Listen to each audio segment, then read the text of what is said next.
Les cités-cages, chapitre 1, sous les dômes d'Hectare. Sous les gigantesques dômes de verre qui surplombaient Hectare, la vie humaine s'était en apparence figée dans une perpétuelle transe organisée, où chaque habitant semblait n'être qu'une note d'un long poème contrôlé.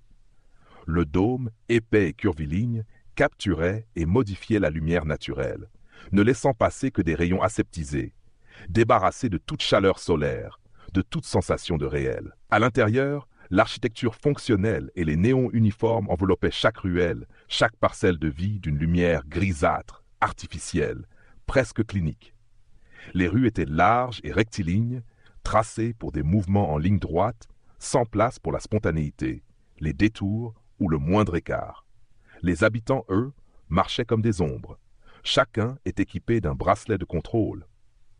Un simple cercle d'acier argenté attaché au poignet droit qui enregistrait leurs déplacements, leurs paroles et, disaient certains, jusqu'à leurs pensées. Ce bracelet faisait partie intégrante de la surveillance harmonique. Le système était maintenu et programmé par le Conseil des régulateurs, dont les membres vivaient à l'écart, dans une tour d'ivoire qui perçait le ciel artificiel, un espace réservé où nul autre n'était admis, un endroit dont les mystères alimentaient une foule de légendes parmi les citoyens. Selon certains, c'était là que résidaient les derniers savoirs du monde ancien. Selon d'autres, il ne s'agissait que d'un amas de bureaux froids, à peine plus que des machines à régenter les foules. Le dôme d'Hectare, comme les autres mégapoles, fonctionnait avec une régularité qui avait depuis longtemps érodé toute notion de liberté. Tout écart de comportement, tout acte non codifié ou geste non autorisé était détecté en temps réel par les drones qui survolaient la ville, éternelles sentinelles flottant comme de sombres oiseaux métalliques. Leurs capteurs analysaient chaque mouvement, chaque regard, leurs lueurs rouges scintillant sinistrement dans les ombres. Une rotation de drones par minute, une vigilance infaillible. À Hectare, nul n'échappait au regard du ciel. Parmi cette masse de silhouettes grises, celles qui vivaient au plus bas, les plus pauvres, étaient reléguées au district ouvrier, là où les drones, bien que tout aussi actifs, passaient un peu moins souvent. On racontait dans ces quartiers que la vie autrefois était autre chose, que des paysages sans limite s'étendaient au-delà des murailles, que des arbres verdoyaient et que des rivières coulaient librement. Ces murmures étaient des actes de résistance en eux-mêmes. Malgré la surveillance et les interdits, ils résonnaient dans les couloirs sombres et les étages délabrés de ces districts, des murmures transmis par les plus anciens, ceux qui gardaient encore des bribes de mémoire ou d'espoir. Les rares qui parlaient à voix haute de ces souvenirs, eux ne restaient jamais longtemps libres. Certains disparurent, d'autres furent ramenés en correction, comme on appelait les programmes de réhabilitation imposés par les régulateurs. Une fois corrigés, ils revenaient changés, le regard vide, l'esprit conformé. Mais il restait toujours ceux qui, en silence, gardaient dans un coin de leur esprit une idée différente de la vie, des images qui n'étaient ni grises ni codifiées. Parmi eux, Calice, un homme d'une quarantaine d'années, musclé et robuste, avec des yeux sombres qui brillaient d'une flamme unique. Il était un de ceux qui avaient encore, au fond de leur âme, une étincelle de ce qu'on pourrait appeler la rébellion. Calice passait inaperçu aux yeux des drones et de ses pairs, mais chaque nuit, il se glissait dans une minuscule pièce du district ouvrier, où il rencontrait ses compagnons d'armes. Le groupe, réduit et secret, rassemblait quelques âmes égarées, chacun ayant à sa façon dévié du droit chemin imposé par le Conseil. Ils se retrouvaient dans ce local mal éclairé, humant l'odeur fade de l'humidité et de la rouille, loin des regards et des capteurs. Ces réunions, au départ, étaient motivées par une simple envie de liberté, de s'exprimer hors des canaux surveillés, de respirer sans le poids de l'autorité. Mais au fil des mois, les rencontres avaient pris une autre tournure, plus dangereuse et plus pressante. Un soir, alors que le silence régnait lourdement, Calice s'adressa à ses compagnons. Son ton était grave, ses mots calculés, pesés. La nature, la vraie nature, celle que vous n'avez jamais vue, existe encore. Un murmure d'incrédulité parcourut la pièce. Tala, une jeune femme aux yeux aussi perçants que ceux de Calice, haussa un sourcil. « Tu es sérieux, Calice ? On raconte ça depuis des décennies, Mais personne n'a jamais rien vu. Et puis, même si c'était vrai, ces histoires nous coûtent cher. Tu sais ce qu'il en coûte d'émettre de telles pensées, non? Calice, cependant, ne se laissa pas déstabiliser. Je sais ce que je risque, mais cette fois, ce n'est pas une histoire. Un de nos éclaireurs a trouvé une carte d'avant l'époque des dômes. Elle montre une voie vers une ancienne ville souterraine, une ville où la nature a été préservée. Les regards s'éclairèrent soudain. L'idée d'un monde sous la surface, d'un sanctuaire de verdure, d'un refuge loin des dômes et des drones. Même Tala, sceptique, sentit son cœur s'emballer à cette pensée. « Et comment savons-nous que cette carte est réelle ?» demanda enfin un homme à la barbe hirsute, connu sous le nom de Vorlak. Ce pourrait être une illusion, un piège, une vieille légende sans fondement. Calice fixa l'homme droit dans les yeux.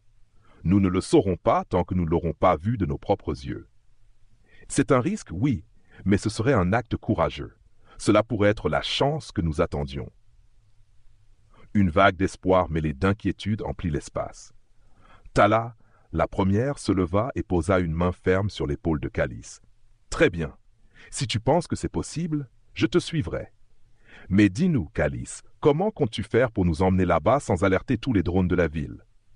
Il sourit, un sourire de défi, de folie calculée, et ses yeux étincelèrent d'une lueur quasi mystique. « J'ai un plan, répondit-il doucement, presque dans un murmure. Le groupe retint son souffle. Un plan. Le chemin vers la liberté. L'idée d'un plan avait soulevé plus de questions que de réponses. Dès que Calice l'évoqua, la petite pièce où il se trouvait se remplit de murmures, de doutes et de cette étincelle rare d'espérance. Tala, sceptique mais en proie à une excitation grandissante, fut la première à reprendre la parole. « Alors, Calice, qu'est-ce que tu as en tête ?» demanda-t-elle en croisant les bras, tentant de contenir l'impatience qui se lisait dans son regard. Autour d'elle, les autres, assis sur des caisses renversées et des bancs bringue-ballants, se penchèrent légèrement en avant, tendus, comme pour capter chaque détail. Calice fit un signe de la main pour calmer les voix excitées et s'accroupit, traçant sur le sol poussiéreux les contours d'un plan simple. Il n'avait pas les outils de l'époque des grands cartographes, pas même de quoi dessiner autrement qu'avec son doigt dans la saleté, mais cela importait peu. Ce qui comptait, c'était de partager la vision et les détails, de galvaniser ses camarades. Nous partirons du niveau souterrain C7, là où les anciens systèmes de ventilation se croisent. Nous descendrons en dessous des secteurs surveillés. Il leva les yeux vers Tala et les autres. Ce passage est bloqué, bien sûr, et interdit depuis des années, mais un chemin existe. Si nous atteignons le vieux terminal de la station 7K, on trouvera une sortie dans les conduits de maintenance. Là-bas, nous pourrons descendre dans les niveaux inférieurs vers un réseau de tunnels oubliés. C'est là qu'on pense se trouver l'entrée de la ville souterraine. Calice balaya la pièce du regard. Ce sera dangereux, très dangereux. Si les drones nous détectent, nous serons pris avant même d'avoir pu toucher le sol de ces tunnels. Vorlak émit un rire sec. Et tu penses vraiment qu'aucun drone ne nous suivra là-dessous? Tu parles de lieux oubliés, mais tout cela reste sous le dôme d'Hectare. Même les tunnels doivent être truffés de capteurs. Pas cela, répondit Calice d'une voix basse mais assurée. Selon mes informations, ces conduits n'ont pas été utilisés depuis les premiers jours de la construction de la mégapole. Ils sont considérés comme trop anciens et dangereux pour être surveillés. Ce sont des tunnels d'évacuation conçus pour une urgence qui n'a jamais eu lieu. Il n'y a aucune raison pour que les drones y patrouillent. Il eut un sourire entendu. Et encore moins pour que le conseil des régulateurs s'y intéresse. Tala haussa les épaules. Soit, mais ces conduits doivent être en mauvais état, non? Il suffit d'un faux pas pour se retrouver enseveli sous des tonnes de béton. Calice acquiesça. C'est possible, mais nous n'avons pas d'autre choix. Chaque jour passé ici est un jour de moins à vivre. Cette vie sous les dômes, ce n'est pas vraiment vivre, n'est-ce pas? Son regard croisa celui de Tala, et, durant un bref instant, ils échangèrent une compréhension silencieuse, une reconnaissance de cette vérité crue et douloureuse. Finalement, chacun acquiesça, résigné ou déterminé. Le plan prenait forme dans leur esprit, et malgré les risques, il leur apparaissait comme leur seul échappatoire. Avant qu'ils ne quittent la pièce ce soir-là, Calice distribua les tâches. Tala et Vorlak devaient réunir le matériel nécessaire, lampes à dynamo, vêtements de protection et un peu de nourriture déshydratée, difficile à obtenir dans les quartiers ouvriers, mais nécessaire pour une expédition en profondeur. Calice, quant à lui, avait une mission plus difficile encore. Il devait désactiver les drones de surveillance pendant quelques minutes, le temps pour le groupe de descendre dans les niveaux inférieurs sans déclencher les alarmes. Dans les jours qui suivirent, chacun s'acquitta de ses tâches avec un mélange d'appréhension et d'adrénaline. Tala et Vorlak usèrent de leur réseau dans les sous-quartiers pour réunir les provisions. Tala parvint même à obtenir une carte ancienne des systèmes de ventilation, un trésor rare dans la mégapole où la connaissance des lieux était contrôlée par le conseil. De son côté, Calice passa ses nuits dans les ruelles sombres, étudiant les trajectoires des drones et observant le rythme des patrouilles. La nuit prévue pour l'expédition, ils se retrouvèrent dans la même pièce qui leur servait de refuge. L'atmosphère était lourde, l'anxiété palpable. Calice distribua les équipements avec soin, vérifiant chaque détail une dernière fois.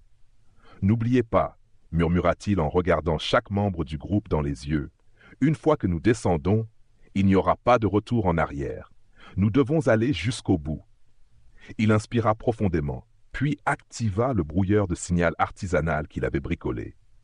Ce dispositif rudimentaire n'aurait jamais pu désactiver un drone en surface, mais dans les niveaux inférieurs, cela suffirait à brouiller temporairement leur localisation. « C'est parti !» murmura-t-il, et en un instant, tous se faufilèrent hors de la pièce, glissant dans les ombres. Ils atteignirent le niveau souterrain C7 avec une rapidité surprenante. Le silence qui régnait en bas, là où les échos de la surface ne se faisaient plus entendre, leur donna une étrange sensation de liberté mêlée de peur. Tala alluma une lampe à dynamo, projetant une lumière vacillante sur les parois crasseuses du couloir. La poussière, laissée intacte depuis des décennies, dansait comme des spectres dans la lueur tremblante.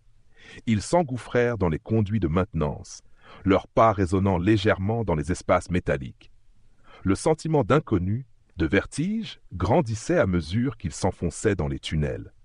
Le chemin devenait de plus en plus étroit, de plus en plus sinueux. Mais Calice semblait étrangement confiant, comme guidé par une force invisible, un savoir ancien, ou peut-être une intuition bien ancrée. Après près d'une heure de marche, un bruit se fit entendre dans les profondeurs. Tala s'immobilisa, serrant instinctivement son sac. Les autres la regardèrent avec inquiétude. « Qu'est-ce que c'était ?» chuchota-t-elle, les yeux écarquillés. Calice écouta attentivement, puis haussa les épaules. « Probablement les vieilles canalisations qui se réveillent à cause de notre passage. Ces lieux n'ont pas été utilisés depuis des décennies. » Mais Tala n'était pas convaincue. Elle sentait comme un souffle, un mouvement d'air étrange, presque une présence. Elle avait du mal à comprendre d'où venait cette sensation, mais une certitude grandissait en elle. Ils n'étaient peut-être pas seuls. Ils continuèrent à avancer, descendant de plus en plus profondément dans les entrailles de la mégapole, chaque pas les éloignant un peu plus de la surface, des dômes et du monde contrôlé qui les avait emprisonnés. À mesure qu'ils progressaient dans les conduits, l'atmosphère devenait de plus en plus oppressante. Les parois de métal, autrefois brillantes mais désormais ternies et rongées par la rouille, semblaient se refermer autour d'eux, absorbant leur respiration haletante et leurs murmures nerveux. Tala, qui ouvrait la marche aux côtés de Calice, s'arrêtait fréquemment pour scruter les ombres dans les coins sombres, prise par une méfiance qu'elle ne pouvait expliquer. Le silence absolu, brisé uniquement par le craquement de leurs pas sur le sol et le léger grésillement de leurs lampes, accentuait le sentiment d'isolement. Après une heure de progression, Calice leur fit signe de s'arrêter devant une lourde porte de métal, marquée par un symbole effacé qui ressemblait à une feuille stylisée. « C'est ici !» murmura-t-il, sa voix résonnant faiblement dans le couloir. Tala, les sourcils froncés, passa ses doigts sur le symbole en forme de feuille. Elle se demanda si cela pouvait être une indication de l'existence d'une vie naturelle, d'une époque où les arbres et les plantes avaient encore une place dans ce monde. Vorlak se plaça derrière elle, observant l'ancien symbole avec une expression de scepticisme. Juste une vieille porte, Calice. Rien de plus. Calice resta impassible.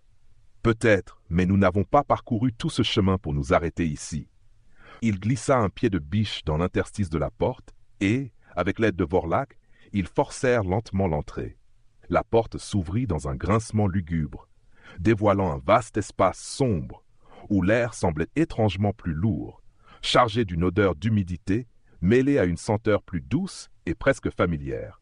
Ils pénétrèrent prudemment dans la pièce, allumant leurs lampes et scrutant les lieux avec précaution. À la surprise générale, ils découvrirent un environnement qui ressemblait davantage à un écosystème qu'à un couloir de mégapole.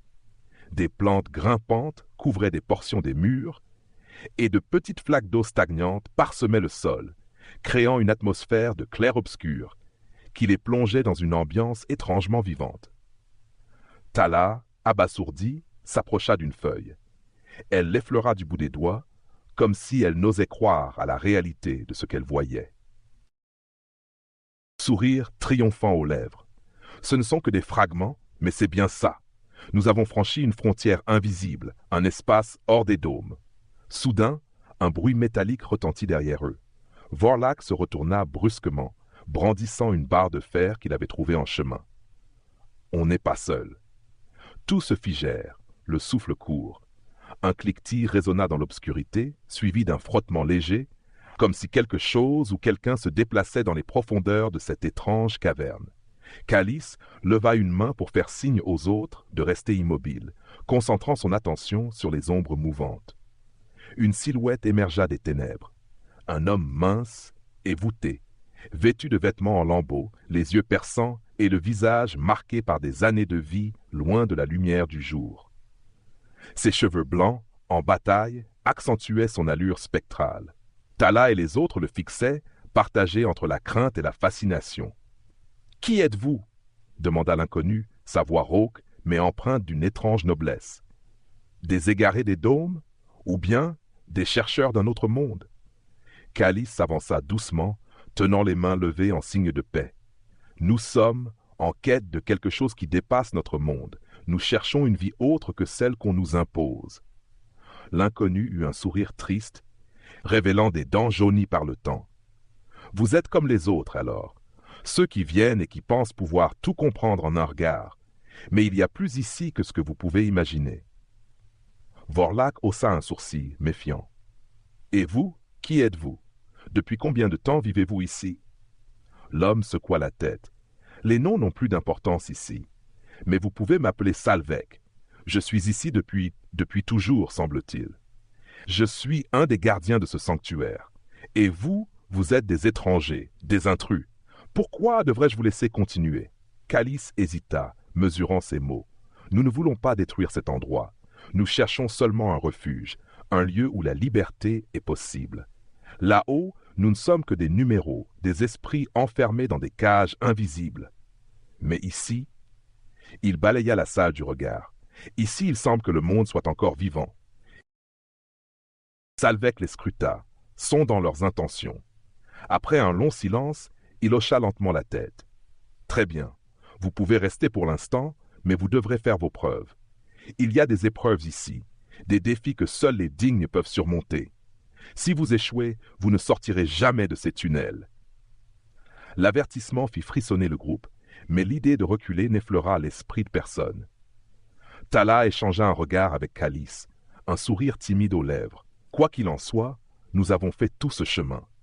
Je suppose que ça vaut le risque. » Salvek s'approcha d'une paroi recouverte de lianes et d'un geste rapide écarta les feuilles, révélant un passage étroit taillé dans la pierre. « Si vous voulez atteindre la cité souterraine, il vous faudra traverser ce passage. Mais soyez prudents. Ce qui se trouve au-delà n'est pas pour les faibles de cœur. » Avec un dernier regard de défi, Calice entra dans le passage, suivi de Tala, Vorlak et les autres. Ils progressèrent dans l'étroit boyau rocheux, sentant l'air devenir plus humide, plus épais. De petites racines pendaient du plafond, effleurant leurs cheveux, tandis que des gouttes d'eau ruisselaient le long des parois. À chaque pas, il se sentait aspiré un peu plus loin de la mégapole, comme attiré par une force mystérieuse et magnétique. Après quelques minutes, ils débouchèrent dans une immense caverne naturelle, illuminée par une faible lueur verte. La source de cette lumière se révéla être une sorte de mousse phosphorescente qui recouvrait les murs et le sol. L'effet était surréel, comme s'ils avaient pénétré dans un monde parallèle. Autour d'eux, des arbres rabougris et des buissons étranges semblaient pousser dans les recoins, des plantes qui, malgré leur aspect chétif, exhalaient une senteur vivante et enivrante, comme un soupçon de forêt primitive. Mais ils n'étaient pas seuls dans la caverne. Des créatures aux yeux luisants les observaient depuis les ombres, des animaux que nul d'entre eux n'avait jamais vus. Vorlak déglutit, une lueur de crainte dans les yeux. Calice, je ne suis pas certain que ces choses soient amicales. Calice fit signe à tout le monde de rester calme. Si nous ne montrons aucune hostilité, elles ne devraient pas nous attaquer. Ce sont des êtres qui ont survécu ici, qui se sont adaptés à la vie souterraine. Nous devons apprendre à faire de même. Alors qu'ils avançaient prudemment au cœur de la caverne, Tala s'arrêta soudain, attiré par un arbre ancien, à moitié mort, mais couvert de petites fleurs colorées. Elle effleura l'une des fleurs du bout des doigts, les yeux brillants. C'est ça, le monde qu'on a perdu, un monde plein de vie et de couleurs. C'est pour cela que nous sommes ici, pour protéger ce qu'il reste. Calice hocha la tête, absorbé par la scène. Il savait désormais que cette expédition n'était pas seulement une fuite ou une quête de liberté. C'était une chance de renouer avec quelque chose d'ancien et de sacré, une harmonie que les dômes d'Hectare avaient étouffée. Mais il savait aussi qu'ils n'étaient qu'au début de leur voyage, et que des épreuves plus dangereuses les attendaient dans les profondeurs. Au fond de la caverne, un nouveau passage. La cité des ombres. Le passage au fond de la caverne semblait s'étirer à l'infini, plongeant dans une obscurité dense. Calice jeta un dernier regard à ses compagnons avant de s'avancer, les lèvres serrées et les yeux plissés dans une concentration silencieuse. Tala et Vorlak le suivaient de près, leurs pas résonnant faiblement sur le sol rocheux. Le silence était si lourd qu'il semblait absorber leur respiration, et chaque ombre autour d'eux semblait se mouvoir, épiant leur progression. Après plusieurs minutes de marche dans ce tunnel oppressant, ils aperçurent finalement une lumière vacillante au loin. En s'approchant, ils découvrirent une vaste salle souterraine, soutenue par d'imposantes colonnes de pierre qui se perdaient dans les ténèbres au-dessus de leur tête. La lueur provenait de petites lanternes suspendues çà et là, diffusant une lumière dorée qui semblait frémir dans l'air humide. Cette pièce immense, aux allures de temple oublié, dégageait une impression solennelle, comme si elle était le témoin silencieux d'une époque révolue. Au centre de la salle, un groupe de personnes était assis en silence autour d'un feu. Certains avaient le visage marqué par des années passées dans la pénombre, leurs yeux familiers de l'obscurité. D'autres semblaient plus jeunes, vêtus de vêtements faits de matériaux recyclés, un mélange hétéroclite de tissus usés et de fragments métalliques. L'un des anciens, vêtu d'une robe sombre ornée de symboles énigmatiques, se leva en apercevant Calice et ses compagnons. Son regard perçant dégageait une autorité naturelle. « Qui êtes-vous et que faites-vous ici ?» demanda l'homme d'une voix grave mais posée. Calice s'avança, prenant un ton respectueux. « Nous venons des dômes de surface. Nous avons entendu parler d'un lieu où la vie existe encore, loin de la tyrannie et de la surveillance. Nous cherchons la liberté. » Un murmure parcourut l'assemblée, des regards échangés entre surprise et méfiance. L'ancien les observait avec un mélange d'intérêt et de prudence. « La liberté, dites-vous ?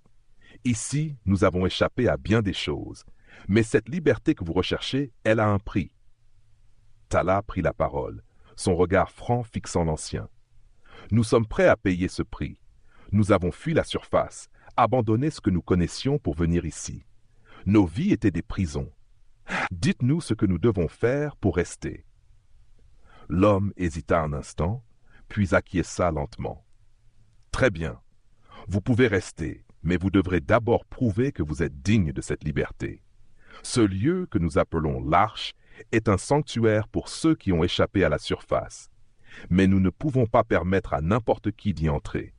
Il les guida vers une porte massive, située au fond de la salle. Les colonnes de pierre semblaient s'incliner vers elle, comme pour la protéger d'une présence invisible.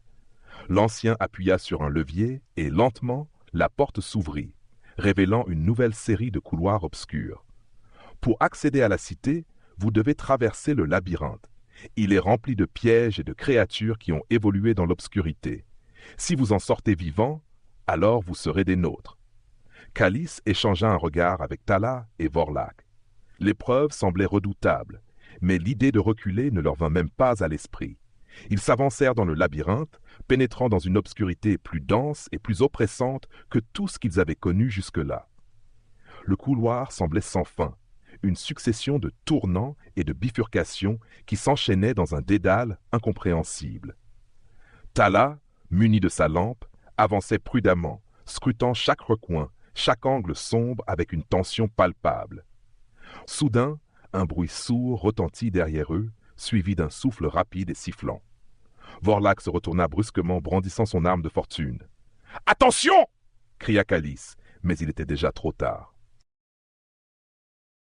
Une créature surgit des ténèbres, bondissant vers eux avec une agilité inhumaine.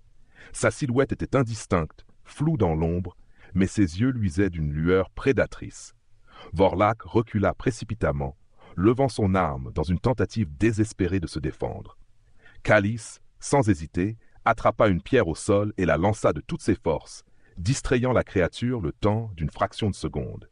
Tala profita de cette ouverture pour saisir Vorlak par le bras et l'entraîner hors de portée. Ils se mirent à courir, prenant un virage après l'autre, dans une tentative frénétique de semer leurs poursuivants. Les bruits de la créature résonnaient derrière eux, répercutés par les murs étroits du labyrinthe. Après plusieurs minutes de fuite, ils atteignirent une large salle où la créature, apparemment déroutée, s'arrêta. L'animal, semblant comprendre qu'il ne pourrait les atteindre, émit un rugissement sourd et disparut dans l'obscurité. Essoufflés, les rebelles reprirent leur souffle, leur cœur battant à tout rompre. Calice posa une main réconfortante sur l'épaule de Vorlak. « Ça va ?» Vorlak hocha la tête, la voix encore tremblante. « Oui, mais je ne pensais pas que ces tunnels seraient habités par de telles choses. » Tala haussa les épaules, un sourire nerveux aux lèvres. « La liberté a un prix, n'est-ce pas ce qu'il a dit ?» Ils continuèrent leur progression à travers le labyrinthe, leur méfiance redoublée, évitant les pièges dissimulés et les recoins où de nouvelles créatures pourraient se cacher. Leur progression était lente et méthodique, chaque pas mesuré et chaque recoin examiné. Le labyrinthe semblait se refermer sur eux. Mais ils gardaient en mémoire les mots de l'ancien. Seuls les dignes en sortiraient. Finalement, après des heures de marche et de survie, ils débouchèrent dans une vaste cavité souterraine, baignée d'une lumière douce et naturelle. Ce qu'ils découvrirent alors les laissa sans voix. Une cité entière s'étendait sous leurs yeux, construite dans le creux de la caverne, entourée de végétation et d'arbres qui semblaient puiser leur énergie d'une source lumineuse inconnue au plafond de la caverne. Des habitants circulaient entre les bâtiments, des familles, des enfants, des personnes âgées, tout vivant en harmonie avec leur environnement. La cité qu'ils avaient appelée l'Arche était une oasis de vie, un fragment de nature préservé loin de la tyrannie et de la surveillance. Les rebelles, émerveillés, comprirent que leur quête venait enfin d'aboutir. Calice s'avança, les yeux brillants. « Nous avons réussi, murmura-t-il, la voix pleine d'émotion. Tala posa une main sur son épaule, partageant son émerveillement. « C'est plus que ce que nous espérions. » L'ancien, qui les avait discrètement suivis jusqu'ici, s'avança et leur adressa un sourire bienveillant. « Bienvenue dans l'Arche. Vous êtes ici chez vous désormais. Mais souvenez-vous, tout cela doit rester secret. Si les dômes de surface découvraient l'existence de cette cité, ils viendraient détruire ce que nous avons préservé. » Calice et les autres acquiescèrent solennellement.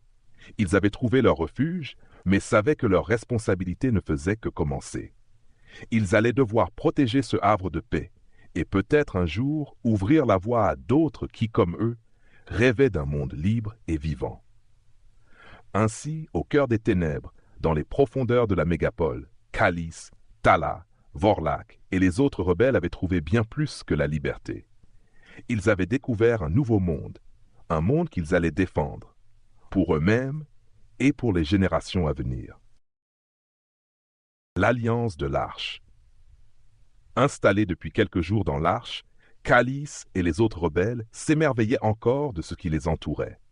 Chaque matin, ils exploraient un peu plus la cité souterraine et ses mystères. De vastes jardins d'arbres miniatures, des étangs bordés de fleurs fluorescentes et des zones de culture hydroponique d'où provenaient les légumes que les habitants partageaient généreusement avec eux. La cité vivait en complète autarcie, en symbiose avec la nature qui prospérait sous les voûtes de pierre. Calice observait chaque détail avec admiration, réalisant que l'Arche incarnait la liberté et l'harmonie qu'il avait toujours rêvé de voir dans les mégapoles d'Hectare. Cependant, leur arrivée avait réveillé d'anciennes craintes. Les habitants de l'Arche, autrefois isolés, se sentaient désormais menacés, craignant que des rumeurs de leur existence ne remontent à la surface. Si les autorités des Dômes de Verre apprenaient l'existence d'une telle cité, nul doute qu'ils déploieraient tous leurs moyens pour l'envahir et l'asservir. Un soir, lors d'une réunion dans la grande salle des anciens, Calice fut convoqué pour discuter du futur de l'Arche.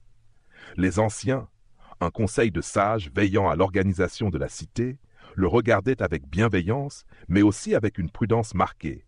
Le chef du conseil, Salvek, l'homme qui les avait guidés à travers le labyrinthe, prit la parole d'une voix calme mais ferme. « Calice, nous comprenons pourquoi vous et vos amis êtes venus ici. Vous recherchez un lieu où vivre librement, loin des règles et des surveillances des dômes. Cependant, votre présence soulève des questions pour la sécurité de notre cité. Les autorités de la surface n'ont jamais découvert l'Arche, et nous devons tout faire pour que cela reste ainsi. » Calice hocha la tête, conscient de la responsabilité qui pesait désormais sur ses épaules. « Je comprends, Salvek. Nous avons quitté les dômes justement pour échapper à leur tyrannie, mais nous sommes prêts à protéger ce lieu autant que vous. Nous sommes désormais des membres de l'Arche. » Le conseil se lança dans une discussion animée. Certains anciens, méfiants, proposaient de limiter strictement les entrées et les sorties, empêchant tout contact avec la surface. D'autres, comme Salvek, envisageaient plutôt une stratégie plus audacieuse, visant à préparer une défense en cas de découverte. Tandis que Calice écoutait, Tala, assise à ses côtés, murmura « Je crois qu'ils doivent comprendre que notre arrivée n'est pas un hasard. C'est peut-être le début d'un changement plus grand. » Encouragé par ces mots, Calice prit la parole. « Salvek, les anciens, il est certain que l'Arche doit rester un refuge pour ses habitants. Mais imaginez un instant si d'autres personnes de la surface, des gens comme nous, apprenaient qu'un tel lieu existe. Ne pensez-vous pas qu'ils se joindraient à notre cause, que cela pourrait devenir bien plus qu'un simple sanctuaire? » Le murmure d'inquiétude dans la salle devint plus intense. L'idée d'ouvrir l'Arche aux rebelles de la surface, à ceux qui désiraient échapper au dôme, représentait une rupture majeure avec l'isolement qui avait protégé la cité jusque-là. Salvek resta silencieux un moment, pensif avant de répondre. « C'est une idée audacieuse, Calice. Mais si nous invitons d'autres âmes en quête de liberté, nous devons être certains qu'elles ne nous trahiront pas. » Tala prit la parole, sa voix claire résonnant dans la salle. « Nous pourrions établir un réseau de confiance, des alliances secrètes, des personnes prêtes à tout pour défendre ce sanctuaire. Ce ne sera pas facile, mais ensemble, nous pourrions créer une société prête à défier les règles des dômes. » L'un des anciens, un homme au visage ridé, secoua la tête. « Et si nous sommes découverts, tout ce que nous avons construit ici pourrait être détruit. Est-ce cela que vous voulez risquer? » Calice serra les poings, cherchant les mots justes. « Nous savons tous ce que signifie la vie dans les dômes. Nous ne sommes que des numéros, des rouages dans une machine qui nous écrase. Ce lieu est un miracle, un rappel de ce que la vie peut être. Oui, c'est risqué. Mais si nous ne faisons rien, combien d'autres continueront de souffrir là-haut? » Salvek hocha lentement la tête. « Très bien, Calice. Si nous voulons ouvrir l'Arche, alors nous devrons prendre des précautions. Nous commencerons par de petits groupes, uniquement ceux en qui nous avons une confiance absolue. » Les anciens débattirent jusqu'au petit matin, et finalement, ils décidèrent de tenter l'expérience. Kalisz, Tala et Vorlak furent désignés pour retourner discrètement à la surface, où ils chercheraient des alliés de confiance, capables de faire entrer des fugitifs sans éveiller les soupçons. La mission comportait de grands risques, mais la promesse de libérer d'autres personnes des chaînes des dômes leur donnait une détermination inébranlable. Quelques semaines plus tard, Kalisz et son groupe se glissaient à nouveau dans les tunnels humides qui menaient à la surface, cette fois guidés par une nouvelle mission. Ils savaient désormais que l'arche ne serait plus seulement leur refuge, mais un symbole d'espoir pour tous ceux qui désiraient se libérer du joug de la surface. Ils étaient parvenus à entrer en contact avec de petits groupes de dissidents, des résistants qui vivaient en secret dans les bas-fonds des mégapoles et qui rêvaient de fuir. Avec l'aide de Tala, Kalisz prépara un itinéraire clandestin permettant de transporter un à un ceux qui voulaient rejoindre l'arche. Vorlak, quant à lui, se chargeait de sécuriser les passages, installant des dispositifs pour déjouer les drones de surveillance et brouiller les capteurs des patrouilles. La première tentative fut un succès. Un petit groupe de fugitifs, 2 femmes, un vieil homme et un adolescent, rejoignit l'arche sans être détecté. Les anciens les accueillirent avec une certaine réticence, mais bientôt, les nouveaux venus s'intégrèrent, contribuant aux cultures hydroponiques et partageant leurs compétences. Au fil des mois, l'arche grandit en nombre et en diversité, devenant une véritable communauté clandestine. Des membres de la surface prenaient tous les risques pour rejoindre cette société secrète, prêts à abandonner leur vie sous le joug des dômes pour participer à une existence plus libre et plus authentique. Kalisz et Tala étaient devenus des figures respectées, portant le flambeau d'une rébellion silencieuse mais déterminée. Pourtant, cette expansion finit par éveiller des soupçons. Les autorités des dômes, constatant les disparitions inexplicables dans la population, intensifièrent les recherches et redoublèrent de vigilance. Des patrouilles supplémentaires furent déployées dans les bas-fonds et bientôt, certains passages menant à l'arche furent découverts et scellés. Un jour, alors que Kalisz et Tala escortaient un nouveau groupe de dissidents, ils furent confrontés à un groupe de drones qui bloquait le passage principal. Les drones, équipés de capteurs sophistiqués, les avaient repérés, et un signal d'alarme retentissait déjà dans les couloirs. « Vite par ici !» cria Tala en indiquant une porte latérale. Ils se précipitèrent dans un étroit tunnel de secours, mais les drones les poursuivaient, leurs caméras et leurs scanners braqués sur eux. Les fugitifs se pressaient dans l'obscurité haletant, tandis que les drones les pourchassaient sans relâche. Kalisz, les nerfs tendus, chercha un moyen de détourner leur attention. Vorlak, qui les avait rejoints pour cette mission, jeta un coup d'œil à Kalisz et lança « Partez devant, je vais les ralentir. » Kalisz hésita, mais Vorlak avait déjà pris une décision. Il se détourna, courant vers les drones avec une barre de fer qu'il brandissait comme une arme. « Ne vous arrêtez pas! Trouvez l'arche !» cria-t-il. Les drones convergèrent sur Vorlak, permettant à Kalisz et Tala de poursuivre avec les autres. Kalisz, la gorge serrée, savait que ce sacrifice permettait au groupe de s'échapper. Ils atteignirent finalement un passage secondaire et regagnèrent l'arche, Felmbis, le cœur lourd mais déterminé. Ce sacrifice galvanisa les habitants de l'arche. La mémoire de Vorlak devint un symbole de leur résistance. À chaque nouvelle entrée, les anciens rappelaient le nom de Vorlak, honorant son courage et son sacrifice. Son histoire fut racontée et gravée dans la pierre d'une des colonnes centrales de la grande salle, rappelant aux habitants de l'Arche qu'ils devaient à la fois leur liberté et leur survie aux risques que certains prenaient pour leur communauté. Kalisz, Tala et les autres résistants continuèrent leur mission secrète, aidant de nouveaux réfugiés à trouver leur chemin vers la cité souterraine. Au fil du temps, des familles entières rejoignirent l'Arche, apportant avec elles des récits de rébellion et d'espoir, et la petite communauté grandit, tissant des liens de solidarité de plus en plus profonds. Chaque nouvel arrivant apportait avec lui des compétences, des connaissances et un désir brûlant de vivre autrement. Cependant, cette croissance avait ses revers. Plus les fugitifs affluaient, plus les ressources de l'Arche se faisaient rares. Les récoltes hydroponiques suffisaient à peine à nourrir la population croissante. Et les anciens, préoccupés, commencèrent à douter de la viabilité de cette société secrète. Calice Tala, dit un jour Salvek, lors d'une réunion dans la grande salle, « Nous sommes au bord de la rupture. Les derniers arrivants nous amènent de précieuses compétences, mais nous ne pouvons plus les accueillir comme avant. Si nous voulons survivre, nous devons réfléchir à une nouvelle manière de vivre ensemble, un moyen d'étendre l'arche sans la compromettre. » Tala acquiesça, mais son regard restait résolu. Nous ne pouvons pas fermer les portes de la liberté à ceux qui la cherchent. Il doit exister une solution, une manière de subvenir aux besoins de chacun. Peut-être devons-nous explorer plus profondément la cité souterraine, trouver des zones inexploitées qui pourraient nous offrir des ressources supplémentaires. À ces mots, une idée traversa l'esprit de Calice. Et si nous collaborions avec d'autres résistants restés à la surface? Si nous établissions des points de ravitaillement discrets dans les bas-fonds, nous pourrions de cette façon organiser des échanges en assurant notre sécurité. Salvek sembla réfléchir longuement à cette proposition, jaugeant les risques et les opportunités.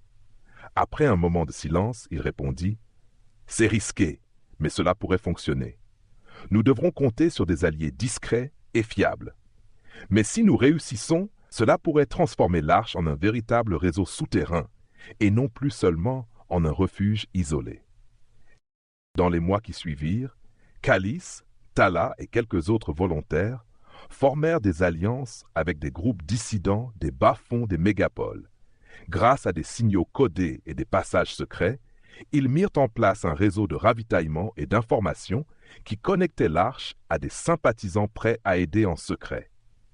Bientôt, l'arche n'était plus seulement un refuge, mais aussi le centre d'une résistance organisée, une enclave d'espoir au cœur même des entrailles de la civilisation oppressante de la surface.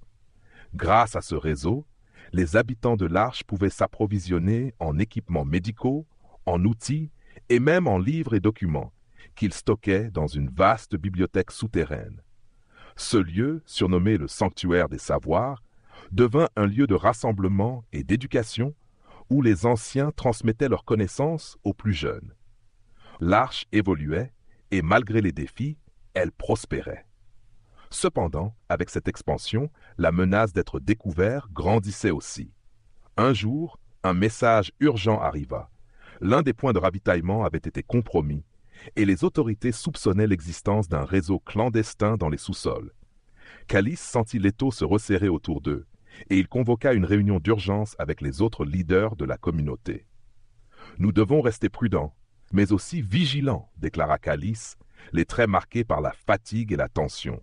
« Si l'arche est découverte, tout ce que nous avons construit sera anéanti.